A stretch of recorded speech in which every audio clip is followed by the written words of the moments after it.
passage to the light. Open window, a challenge for your mind. If we only try. Welcome to this edition of Open Window. I'm your host this evening, Diane Harvey. And as I always remind you when I host the show, please get a pencil, paper to take notes. But I think today you might want to get a box of tissue too. This show promises to be a tearjerker. So when we take the break, don't do it right now. When we take the break, call your friends and tell them they have to tune in. And we have so much to cover today with our special guest that I'm not going to have time to keep reviewing after every break. So call those friends and say, hey, you got to watch this segment of Open Window. I'd like to welcome today with me Dr. Lonnie Edwards. Dr. Edwards grew up on his family's farm in rural Mississippi. He graduated with honors from Montevallo University in Montevallo, Alabama. Dr. Edwards holds not one but two master's degrees from the University of Montevallo and a doctorate from the Clark AU Center. For more than 25 years, Dr. Edwards has been a dedicated educator in the DeKalb County school system. He currently serves as an assistant superintendent. He resides in Stone Mountain with his lovely wife, who's in our studio audience today, Cynthia Edwards, and Dr. Edwards has two children, Lonnie Jr. and Linda. We'd like to welcome you to this edition of Open Window, Dr. Edwards. Thanks for inviting me. But you know, we're not here to talk about your two master's degrees, and we're not here to talk about your doctorate degree, and we're not even here to talk about what you do as an assistant superintendent. If we get to cover some of that, that'll be great. But the tear-jerking thing I want you to share with our audience is the foundation that you have started, the Miller Edwards Foundation. We'll get into that later because to start there doesn't give people the breadth of what this is all about. You've got to take us back to the year 1971 when you were a teacher at Hooper Alexander School. And 1971, for those of you who may not remember, was kind of still at the end of the civil rights movement. There was still a lot of racial tension going on throughout society, especially in certain parts of the county as well. And Dr. Edwards lived through that, as well as made a difference in that situation. I'm going to let you talk a little bit about it. I could read directly from here, but they've probably heard enough about me talking. But tell us about when you left Montevallo and you came to DeKalb, young lad, eyes set on making a difference in the field of education. What you expected and what actually happened in 1971. Thanks so much for inviting me to be a part of this show, The Open Windows. I'm honored to have been invited. To think way back in 1971 carries me a long ways, Diane. It's not that far, Yeah, Doctor. well, And you are a young man. A long so ways, yes. and I still want to be called young. So you thanks are. so much. You are young. 1971, I graduated from the University of Montevallo, of which I was a pioneer there. Okay. Most of you might not know about the University of Montevallo, but I entered as a junior. I had attended Coahoma Junior College in Clarksville, Mississippi. Okay. And then I entered the University of Montevallo as their first black male student athlete. And back then, it was a real challenging experience. It must have been in '68 when I entered, '69. So at which time I completed my bachelor's degree there. I was a student athlete. I played basketball. So I had a great college career, contrary to the challenge of difference. The experience was wonderful. Now, when you tell us the challenge of difference, see, I know a little bit more than our viewers, so you have to tell them. The challenge of difference means, and just in simple words, I was the first black male student athlete there. There you go. Being the first black male student athlete, there were some things I had to learn. One I hold dear to, and that is people are people.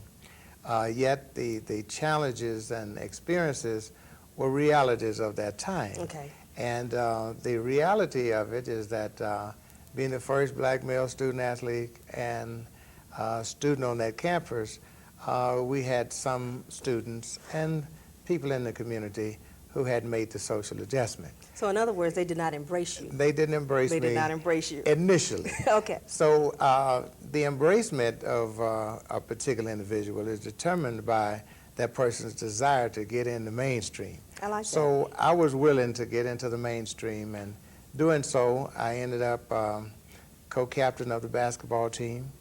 I ended up I did graduate with honors. Great. I had a great career, and in fact, I was the senior class favorite at that all-white university. So you can imagine what might have been the feeling at that time. Now, you know, I'm going to go back a minute and ask you to give us an example of some of the mean things they did that did not embrace you. And I tell you the reason I'm doing that, not to harp on negative things. Yes. And certainly we know that everyone at that school didn't do those things.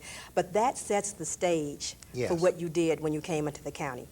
So give us one example before we go to break. I had of some of the very mean things they challenging did. experiences. I guess the one that always sticks close to memory is the night some interesting gentleman poured some gasoline around my door. In fact, around the same time, another black gentleman entered school there with me later that summer, Hansel Gunn. And Okay. what ended up happening, someone, the first thing they did, they hung a noose on the walkway on the way to my dorm for me to understand that there was people on that campus that didn't really appreciate my being there. Stick a pin there. We're going to take a break and come back. This is the great time for you to call your friends and tell them they don't want to miss the rest of the story. Stay tuned. My girlfriend dumped me. You know why?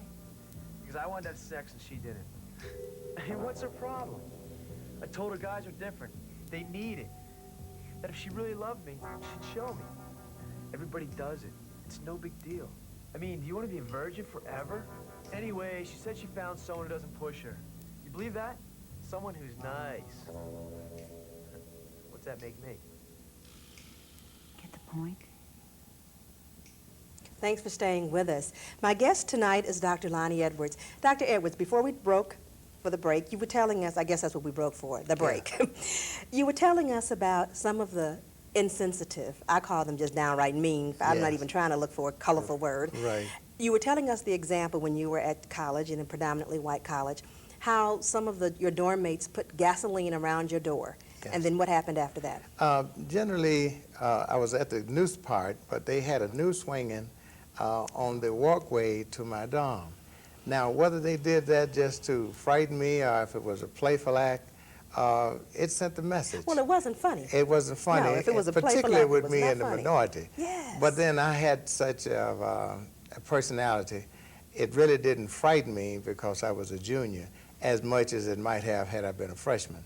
But the next week or two, they also set fire to the dormitory door, and they poured gasoline on the door, and the building was fireproof, but it was not for the tile on the floor.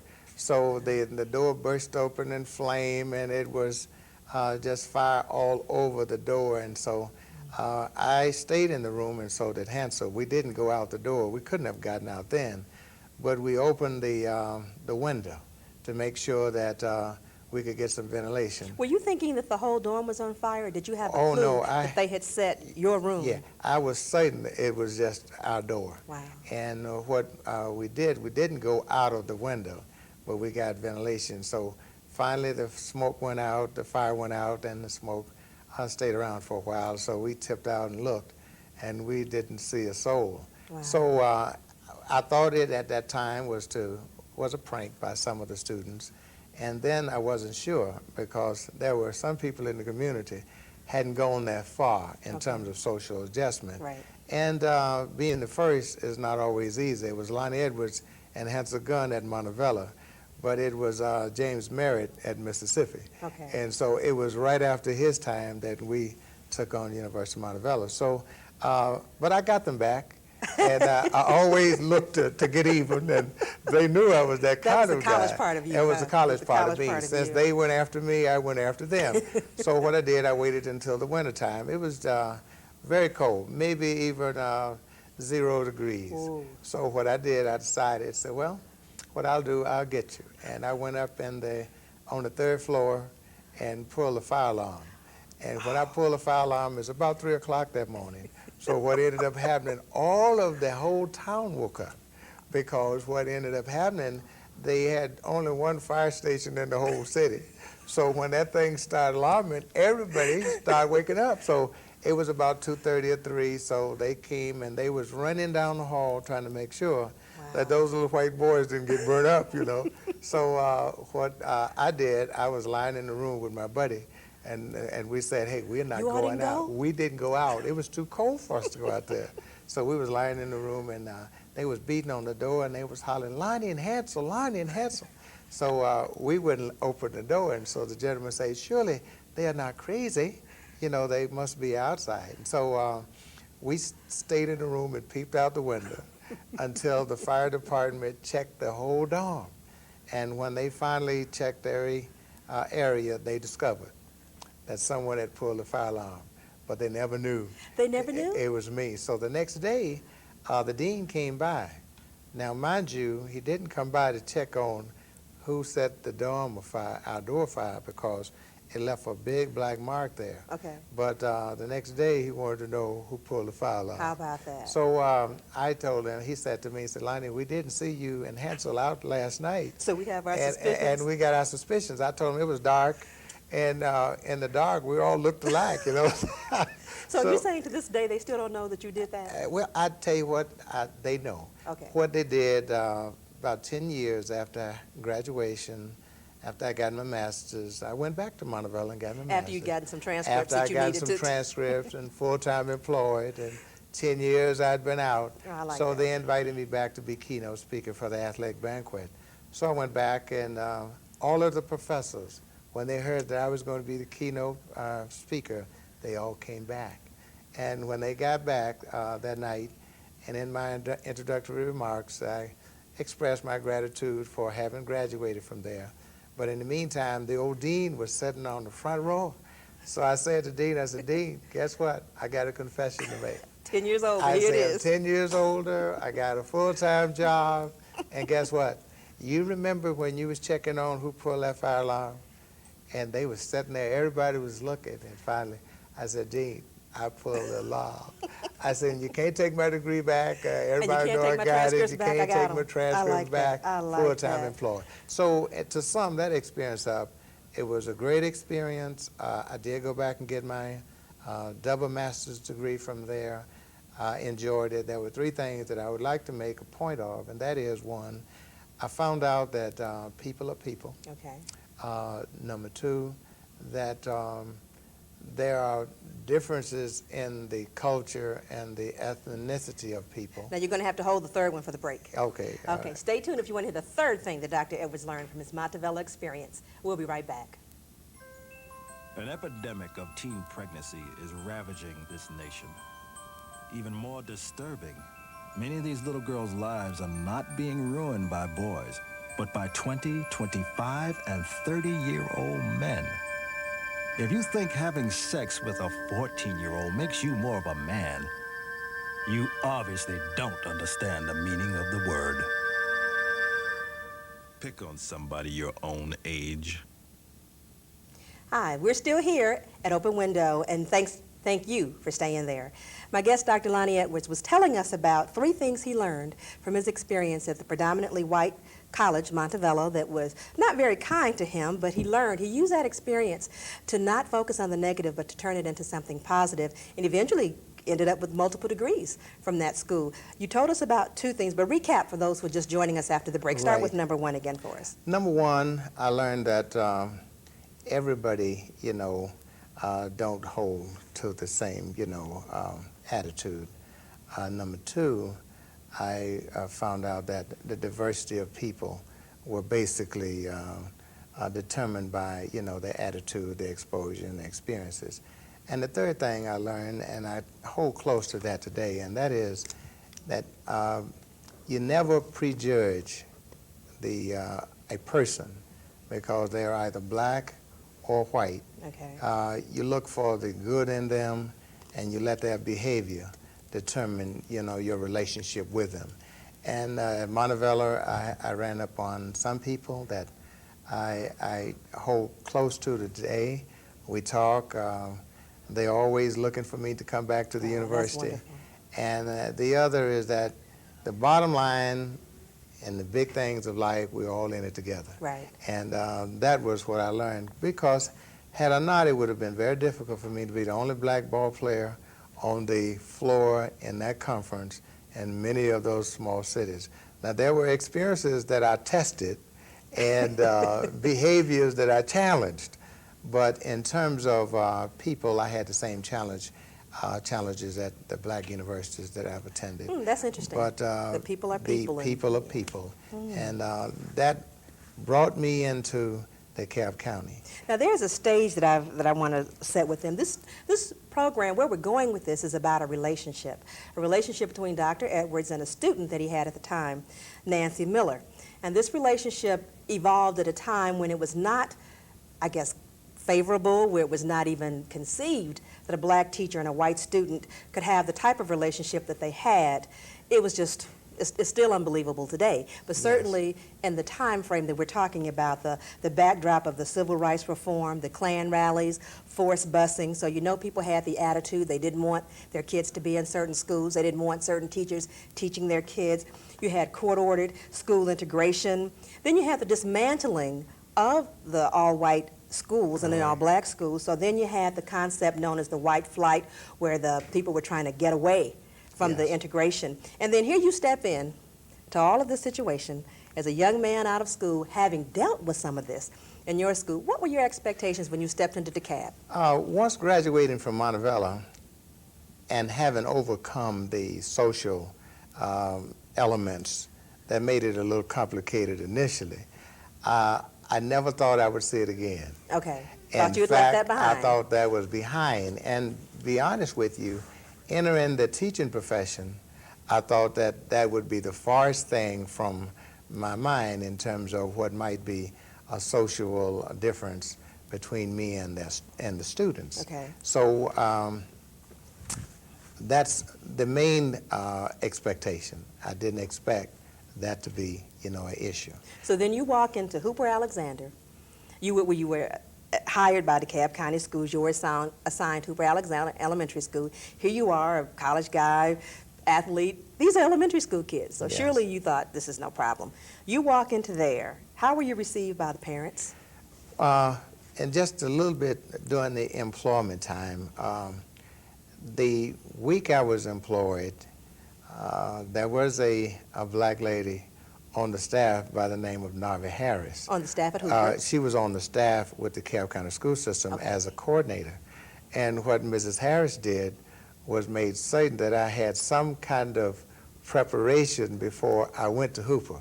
Preparation in terms of? In terms of, she wanted to know about my lesson plans. She wanted to know about all the things she thought I should have had as an agenda item before I went to Hooper. Now, she had been with the school business at the time, I think, nearly 30 years. So she knew exactly what I was coming into. So she sat that day just before I left employment at the personnel office and gave me my lesson plans. To make sure you had it. To make sure that I was ready for Hooper Alexander.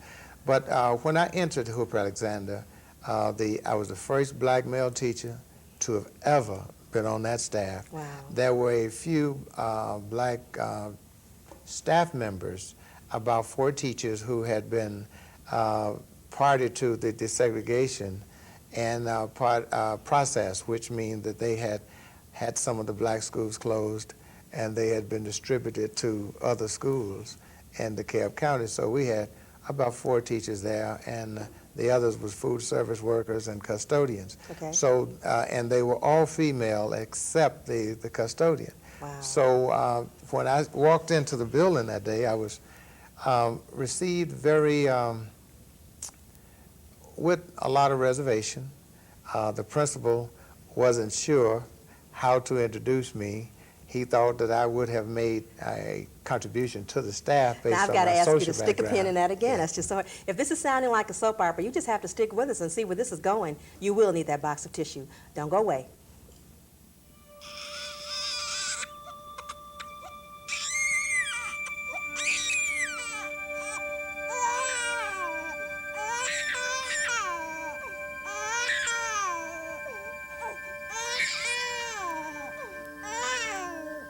If you get pregnant, this is what the rest of your teenage years are going to sound like. You can go farther when you don't go all the way.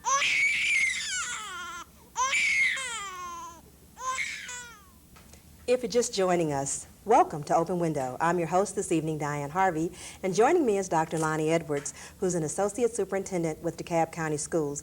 But he's not here to tell you that story. He's here to tell you about the story of a relationship he had 25 years ago. It's probably more than 25 years ago now. Yeah, 25. 25 years ago, yeah. 26 years ago. 27, yeah.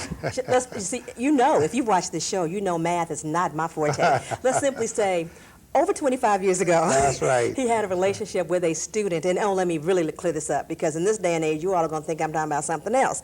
He had how should we say this, a life-changing relationship with a young lady that encouraged her to do things that she never thought she could do. It was a very pivotal point in her life when he taught this 5th grade student by the name of Nancy Miller. So I had to clear that up because I have to think for a minute. We're in the 90s. And when you guys hear relationships, you start thinking about the president and what you hear on the news. We're not talking about that. This is good stuff. Okay, this is really, really good stuff. We're Thank you, talking Diane. about. I had to clear that up, Dr. Edwards. Yes, yeah. Because we've been talking about it, and I know where this is going. But Yeah. for those listening, and we've already introduced your wife in the audience, but see, we don't want people to start thinking we're That's talking about right, something that's that we right. had to get you out of jail That's and right. clear you up. This is a story of a relationship that actually Right. led to Right. a nonprofit organization that you have now Yes. to provide scholarships for physically challenged students. Right. So we're bringing you up to from 1971 up to now. Now, it may be a long journey, but it's a fun journey. That's why we're taking the time to devote the entire show to this tonight. Dr. Edwards, you were telling us about your experience when you first came into DeKalb County in 1971. It was racial back then, a lot of tension still going Yes. on, a lot of teachers and did not wanting to teach black kids, a lot of families as they began to integrate the schools wanting to leave. And you as a kid right out of college Yes. being sent to Hooper Alexander, which was a school that was in transition. Yes. And you were telling us about your welcome from the principal. Right. Pick that up. The principal had selected me that summer from a recommendation of the associate superintendent, Mr. Wilburn Adams, who had recruited me from Montevallo and thought that I would fit into their transitional, school district. So the principal was very reluctant, but he did introduce me, and once I was introduced, very few teachers applauded for my presence. Okay. I was their physical education teacher, and they had me with the biggest schedule I had ever anticipated. And what he did, he said that Mr. Edwards has been picked out of a number of applicants to join our staff, and we're glad to have him. And that was all. He was really afraid to say anything else. Okay. Hooper Alexander was about 98% white in every category. Wow. With the exception of the 4 teachers that had been reassigned from Hamilton, Bruce Street, or Linwood Park. Let me ask you here this, in though. DeKalb County. When you said they gave you a heavy schedule or a lot of schedule, do you think that was a strategy to maybe discourage you from staying? Did they want to try to drive you away? Yes, and then being a new teacher, it seemed to have been the feeling that the new teacher would take the students and the programs and the activities nobody else wanted. But see, they didn't know that someone who had a gasoline poured outside their dormitory door, it was going to take a little bit more than that to drive you away. More, see, yeah, that's what I said. more, That had a significant part to play and the stamina that you had when you endured the struggles at DeKalb initially. Well, I must admit, and you don't know when you're starting out, what experiences would prepare you for life. Okay. The Montevallo experience prepared me for life. Okay. And it gave me just about at that time what Hooper Alexander needed. Okay. And to challenge that experience was a new one for them. But much of what they were anticipating, I had just gone through at the University of Montevallo. Wow. Well, so the social relations and balance with me was far more advanced than it was with the people that I was coming to work with. How about that? Yeah. You know, it's unbelievable, but we're fast approaching another break. But I want to highlight this before we take. I say take 5, but it's probably 2. Yeah. You had an experience that prepared you for where you are now. Yes. This is in 1971 when you were a new teacher, and the pressures were there to more or less try to get you to leave. And now you're an associate superintendent in the same county. Yes. So it lets you know that times change. Yes. But it also lets you know that your stamina and your endurance paid off. And I'm Yes. sure you were a trailblazer even in DeKalb as you were at Montevallo College. When we come back from the break, we're going to learn more about your relationship with the student, Nancy Miller, this life-changing experience with Nancy Miller that has led to this foundation that you've started, the Edwards Miller Foundation, that's a scholarship program to fund college education for physically challenged students. And I want you to talk to us a little bit more. I think you've already distributed your first scholarship. Yes. So that is fantastic. That is, I remember you talking about it, and now it's actually happened. Yes. We want to learn more about that, but before we even do that, we have more stage setting to bring you up to where we are, how Dr. Edwards met Nancy Miller, and what happened. So stay tuned, and take this break to get a Coca-Cola and call a friend, okay? Or get some soft drink. Call a friend. Bye-bye. Michael Jordan, UNCF, take one. We're here to tell you about the College Fund. It was set up to help deserving kids get a chance to be what they want to be. Are there any future doctors in the house? Yeah! Any scientists? Yeah! What about teachers? Yeah! All right, now who's going to play professional basketball? Come on. It's a good job. Please join me and support the College Fund. Your mind is a terrible thing to waste. Yeah! This is Open Window. I'm your host, Diane Harvey. My guest tonight is Dr. Lonnie Edwards, who's here to share a very personal story of when he was a fifth grade teacher and had a fifth grade student, and they both had a very growth-producing experience. When I first heard your story, Dr. Edwards, I wanted to think that just the student benefited from it. But as I listen to you talk more and more, and as I see that you have a foundation now to give scholarships for physically challenged students, I know that you both benefited from knowing each other. You talked about, in the first half of the show, gosh, this show is going so incredibly fast. Yeah. You talked about your life-changing experience at your predominantly white college, who didn't necessarily embrace you, but you managed to stick that through and ended up getting multiple degrees from that college. Yeah. Then you entered a 1971 DeKalb County school system. And I stress 1971 because many, many changes have occurred, as evidenced by the fact you were a teacher in 1971, and now you're, am I getting this right, associate superintendent? Assistant superintendent of DeKalb County Schools. So a lot of growth has occurred in the 27 years since 1971. But you were talking about when you first came to Hooper Alexander, the first school you were assigned to as a PE teacher, where you were overwhelmed with schedules, probably had 98% of the kids in the school. Because as a PE teacher, everybody goes to gym class. Right. So you had everybody. And you didn't have everybody's parents who were happy to have you there. Right. How did this affect you personally? Personally, I was proud of the Montevallo experience because what I was observing in some of the parents, not all of them, I had seen before. Okay. And much of what I observed in them was a behavior that sent a message of being unfamiliar. Believe it or not, you were more prepared for it. I was more prepared. I was an adult, and then I was responsible, I thought, to educate the children. So my first week there, doing the introduction by the principal, meeting a few teachers, I still held close to the reality that everybody wasn't the same. Okay. And I did discover a white teacher on the staff who embraced me and made sure that I had my lesson plans like I should, that I turned my reports in. And I had one, Mrs. White, who came to say, I'm going to make sure you succeed on the staff. So you did have someone who sincerely wanted you to be successful. Yes, and yet I was proud of that, and yet that was probably the only person who openly accepted me as a teacher.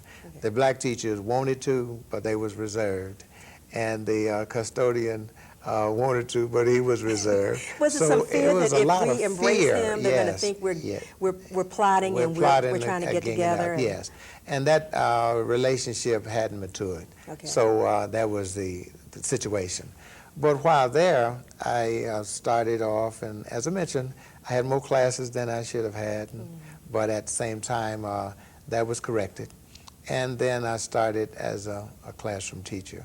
I implemented a part in my physical education curriculum, square dancing.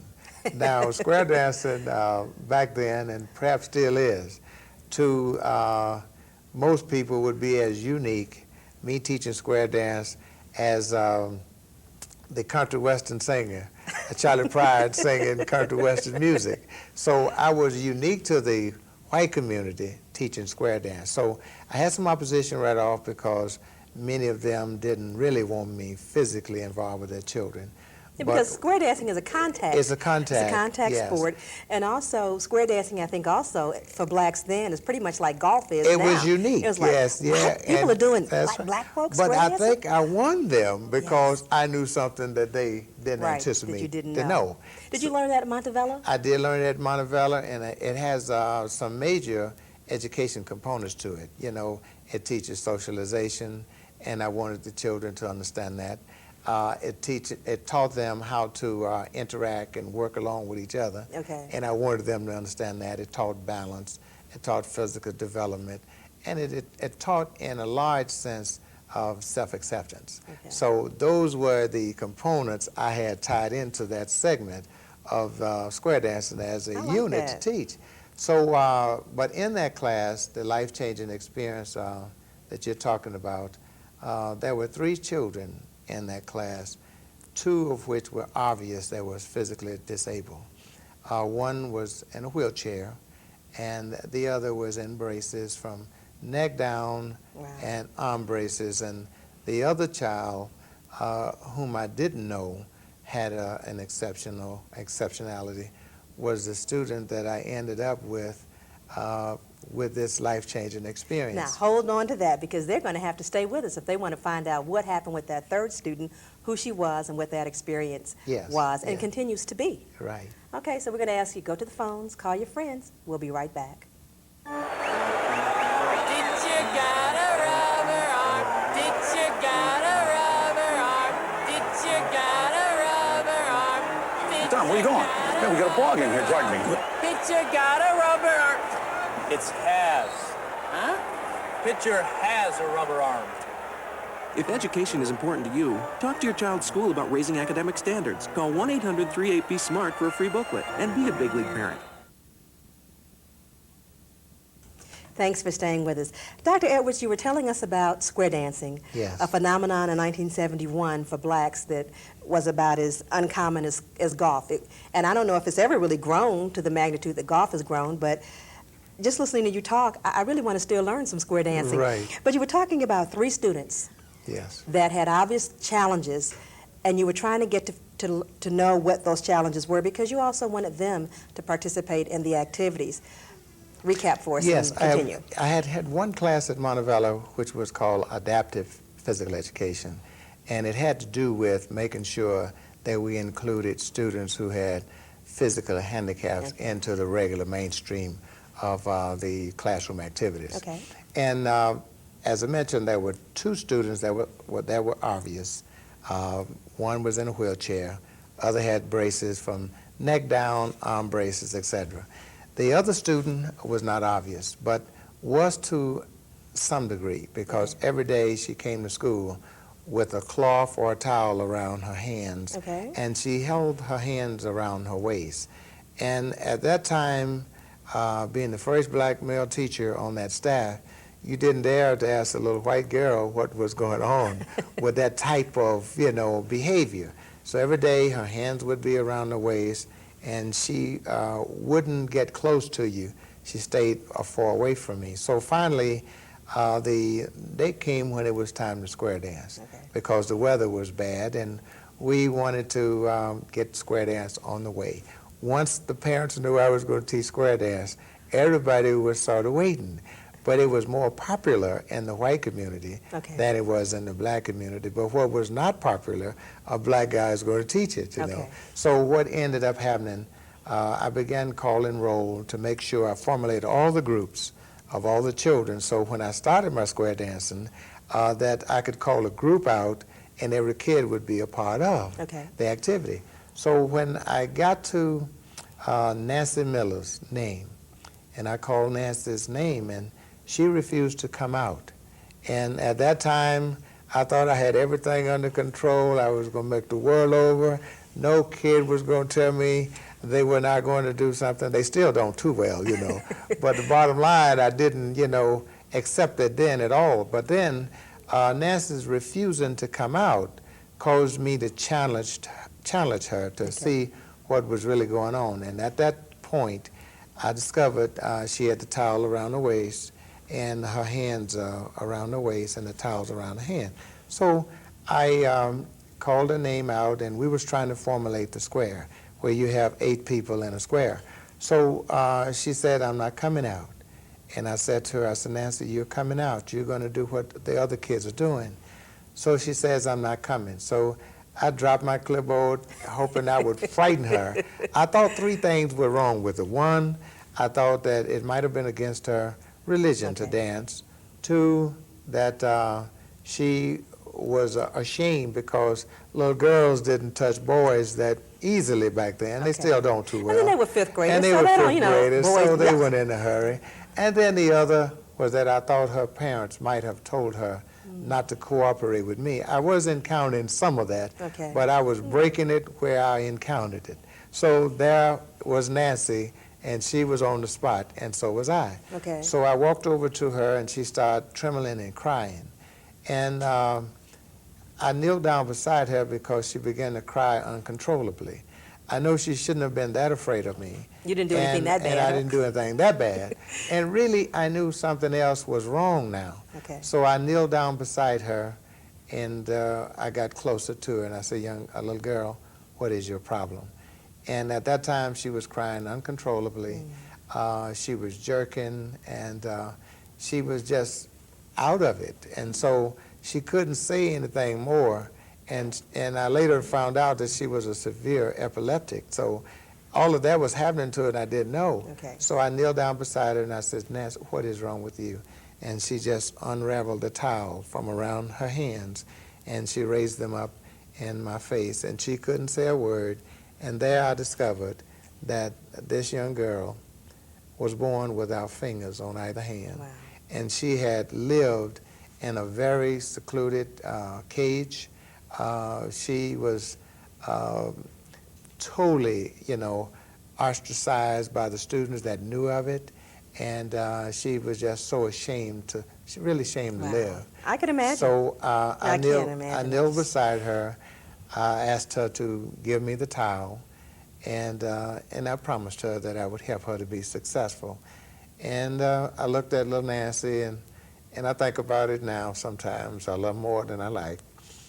But it was very touching. I said to her, I said, Nancy, I won't be able to, change your present condition with your fingers. But I will be able to help you to be successful in life. So I want you to come with me, and I will help you to be successful. Now stop there. We're going to have to take a break. These breaks just are coming way too fast. We're going to come back. You're going to hear what Dr. Edwards did to encourage Nancy, and then you're going to see the other side of where Nancy is now and how that day or that segment of her 5th grade life made a difference. Stay with us. Out! Out! There's no way he's out! It's impossible! Actually, Coach, it's not. See, Jimmy had to travel a distance of 90 feet. He reached an average speed of 15 miles per hour. The ball left 2 seconds later than Jimmy and had to go 1.5 times the distance. If education is important to you, talk to your child's school about raising academic standards. Call 1-800-38-BE-SMART for a free booklet and be a big league Thus parent. enabling it to reach the destination at a much quicker rate. Did you factor in the wind speed?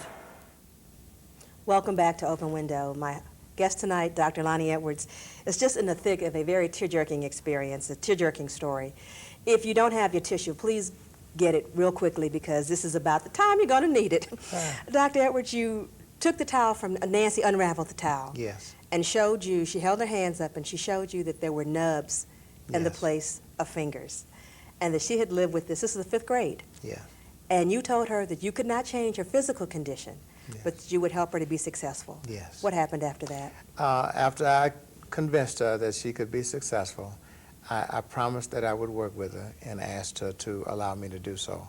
So I took the towel and I put it in my back pocket, and then she grabbed a hold to my legs and to my leg and walked out on the floor with me to the place she was to be in the square.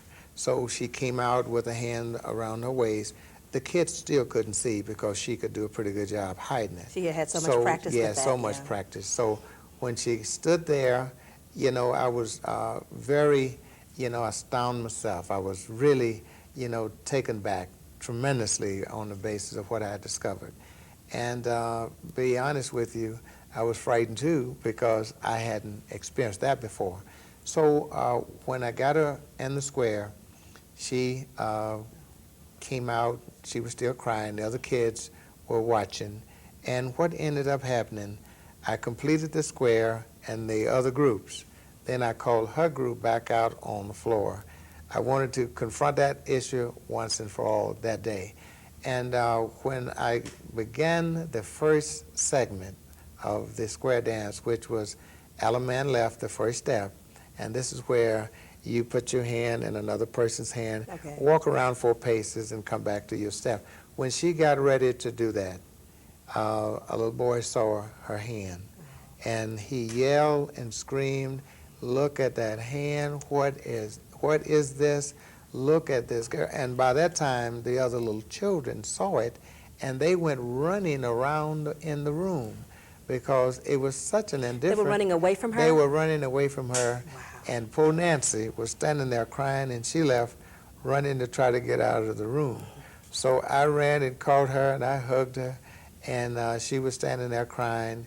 And then I got the attention of the other kids, and I had them all just sat on the floor, and I began probably my best teaching. I taught them, 1, self-acceptance, 2, accepting others for what they were. Then I taught them never to ridicule or put down or talk about a person because of that person's differences.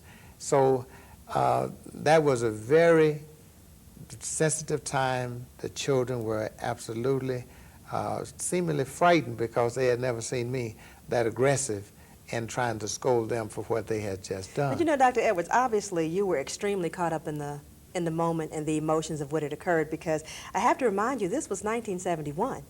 And you ran and embraced a white child, hugged her, and you didn't think for a minute, she's going to go home and tell her parents that I hugged her, and that's going to be it for my teaching career.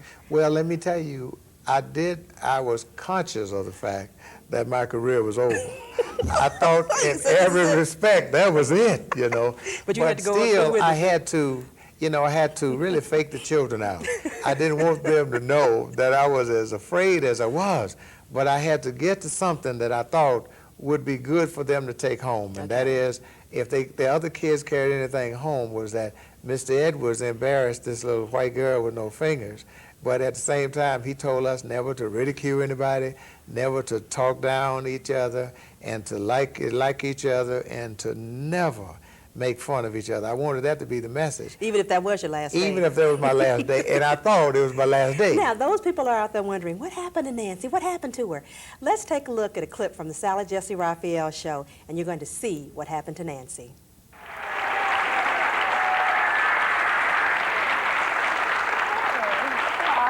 Sit down. I want to introduce you to Nancy. Nancy's story is a little bit different from the other ones that you're going to hear, because the person that Nancy wants to thank is MIA, missing in action. And she's hoping that her plea will help find him. So please pay close attention to her story. Perhaps one of our viewers can help us locate him. Nancy, why don't you begin by telling us who you want to thank and why? I want to thank an elementary school teacher of mine. He was a physical education teacher.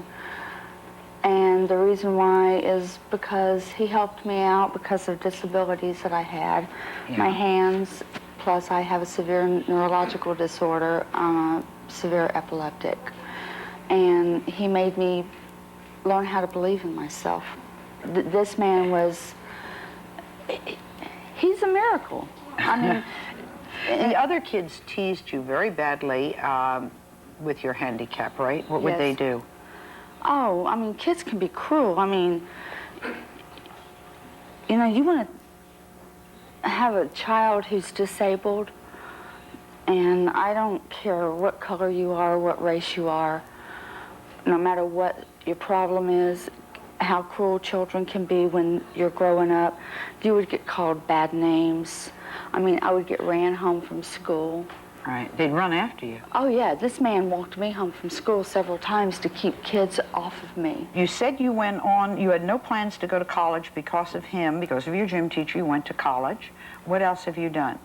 I have raised 5 beautiful children. I've learned how to play the piano. I type approximately 65 words a minute. I can do probably more with no fingers than what a lot of people in this audience here can do with all 10 of theirs. I can't type 65 words a minute for sure.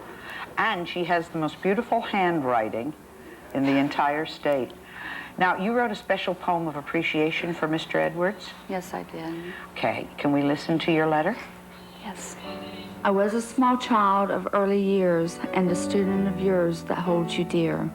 You taught me to hold my head up high. It was you that made me believe that I could actually fly. Having known you always made me feel better no matter the storms that I had to weather. Your dedication made me the lady that I am today. I only hope that I can give back your love in some special way. Your words are wisdoms that I can still hear, and because of this, in my heart, I will always hold you dear.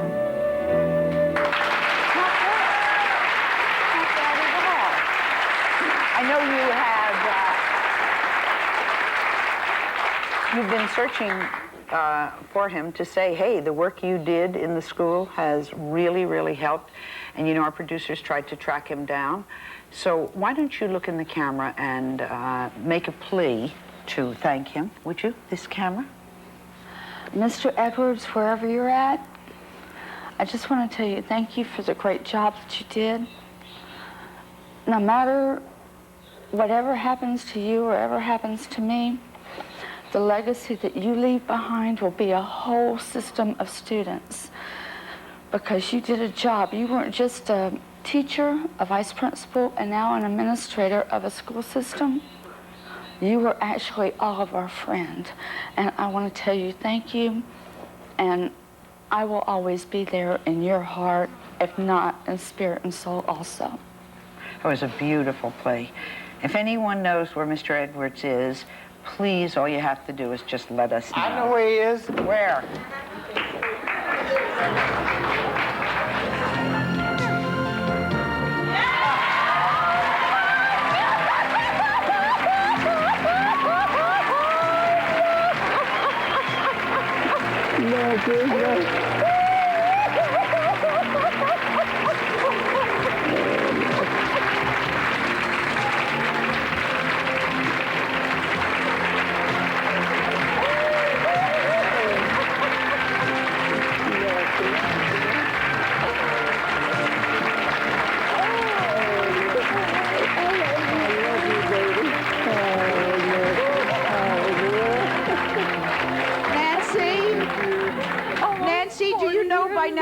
Telling you a fib when we said we couldn't find your gym teacher? He lied to me. Yes.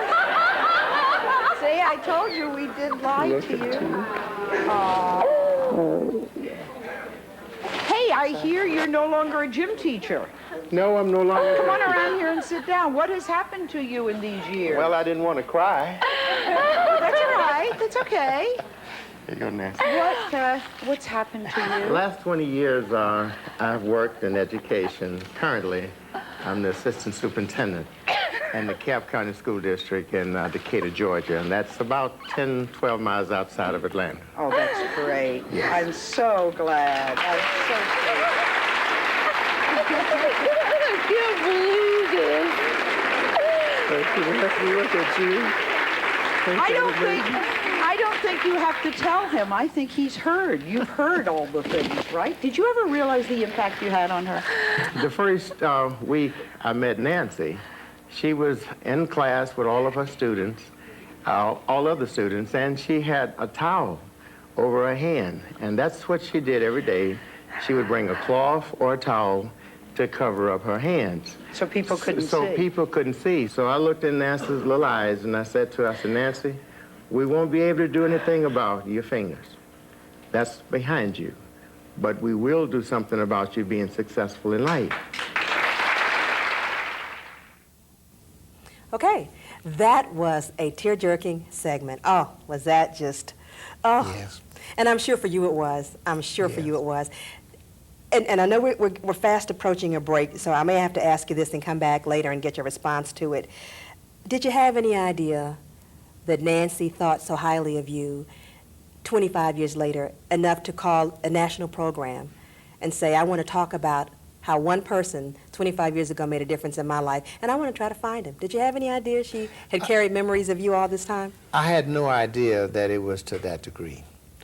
But I did feel as though Nancy tremendously respected me, and her behavior right after she got involved with square dancing sent that message. She was always around me. I couldn't get away from her. She promised me that she was going to be like other little girls and that she was going to learn to play the piano. And she ended up playing me a song a year after that, wow. Silent Night, and I was amazed at what she could do. And she promised me that she would be like other little girls when she graduated from elementary school, and that she would learn how to type. And I met her. After the break, yes. You're going to tell us what she does now and how it led to the Edwards Miller Foundation. My girlfriend dumped me. You know why? Because I wanted to have sex and she didn't. Hey, what's her problem? I told her guys are different. They need it. That if she really loved me, she'd show me. Everybody does it. It's no big deal. I mean, do you want to be a virgin forever? Anyway, she said she found someone who doesn't push her. You believe that? Someone who's nice. What's that make me? Get the point? The year was 1971. Nancy Johnson met Lonnie Edwards. For Nancy, a fifth grade student, the limitations were physical and emotional. Nubs in the place of fingers hindered activities, lowered self-esteem, and made her the object of ridicule by her classmates. For Lonnie Edwards, a first-year PE teacher, the limitations were social.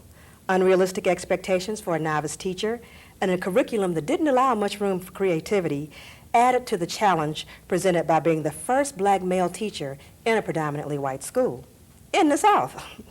Though differentiated by age, race, genders, and roles, they possessed the same spirit and courage. While demonstrating a square dance maneuver with Nancy, requiring hands to touch, a life-changing interaction occurred. Mr. Edwards seized the opportunity to teach all of his students not to be afraid of challenges, physical limitations, or social stigmas. He taught them to reach beyond the boundaries, no matter what lie in their path. Now, more than 25 years later, Nancy Johnson Miller and Dr. Lonnie Edwards prove how far a teacher's touch can extend. Dr. Edwards, you told us that Nancy made promises to you. Yes. After you touched her hand in that square dancing maneuver, and you didn't draw back, and you didn't run, and you didn't think, oh, this is awful. It was something you had not seen before, but you didn't react in a way that would make her feel rejected once again. Right. And then you used that opportunity to teach the class yes. how to respond more favorably. And she made some promises to you at that time of what she would do. Tell us what she promised and tell us what she's doing. She promised that she would be like other little girls. So she wanted to learn how to play the piano, so she did. She played the first song for me, Silent Night. Oh my goodness. That was a year after our experience, our general contact and our working, relations. The second thing she promised was that she would be like other little girls and that she would learn how to type. And now she types 6 to 5 words a minute. Wow. She went on to college and she graduated with a degree. Nancy is living a wholesome life. She has 5 children. She's a grandmother now. We talk regularly. My goodness. And she wants me to be more computer literate than I am. And you should be ashamed to not be literate, and you have all your fingers. Yes, but I'm proud that she can challenge me. Yeah. And that's so it's reversing now. The roles are reversing. It's reversing. Interesting. She and I have had our families together. She brought her husband down, and we've spent time together, my wife and that family, and we've gone to meet her mother. So there was a whole lot of history tied up into these last few minutes we got to talk about. And wait a minute, tell me something, though. I think I remember this. didn't you meet her mother and actually have a conversation like these 25 years later that never took place 25 years ago? The entire story, I've had to go and condense everything. Right now, we got the entire story complete. I have completed a book, A Teacher's Touch, Reaching Beyond the Boundaries. I went to find her mother. I wanted to know more about the history of our relationship. So we did have a 30-minute tape on the questions that I didn't know about then, and her mother is still living in Cottondale, Florida, so we've all gone to see her, my wife and I. And is Nancy in Florida now also? Nancy's in Orlando, Florida. Orlando, Florida, okay. And she's doing extremely well. Her and her husband is buying now a little farm down there, so she's living a full life. So it continues to make the point that you can do things beyond what you perceive your limitations to be. Yes. And I think that's the essence, and I can't wait to read your book when it comes out, because I think it speaks to all of the challenges, the Yes. social pressures that were around in the civil rights time, the pressures of being new in the system, the Yes. pressures of the discrimination in the neighborhood at the time, so much so much stuff. Before we run out of time, and I just feel it in my bones that my producer's going to show me the fingers for how many minutes we have left. Talk to us about the Edward Miller Foundation for Physical Disabilities, which actually grew out of you and Nancy meeting and rekindling your friendship and relationship and wanting to do something positive. Right. We have dedicated our future to providing scholarships for post-secondary training for physically challenged young people. And we are going to give scholarships every year. This year we gave our first scholarship to a Tucker High School graduate this year who is visually impaired, and she's going to attend Agnes Scott. We're going to give her the money in a few weeks during registration, and we anticipate this foundation growing. It is something very personal. And I'd like to say just one thing here for our You've got to do it in 20 seconds. In 20 seconds. One, this story sends a very strong message that teachers do make a difference. Students do appreciate what you do. Human relations far exceed race relations. And finally, there is a place for the physically challenged. Wow. Let's encourage them to be the best that they can be, and they will. Dr. Edwards, thank you for joining us. We'd invite you to write to us, call us, let us know what you think about the show. This is Diane Harvey, thanking you for watching Open Window and inviting you back next week. Thank you for joining us.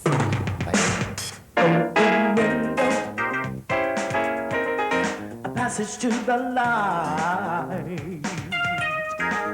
Open window. A challenge for your mind. If we only try looking at our world through another perspective, learning how our lives are connected.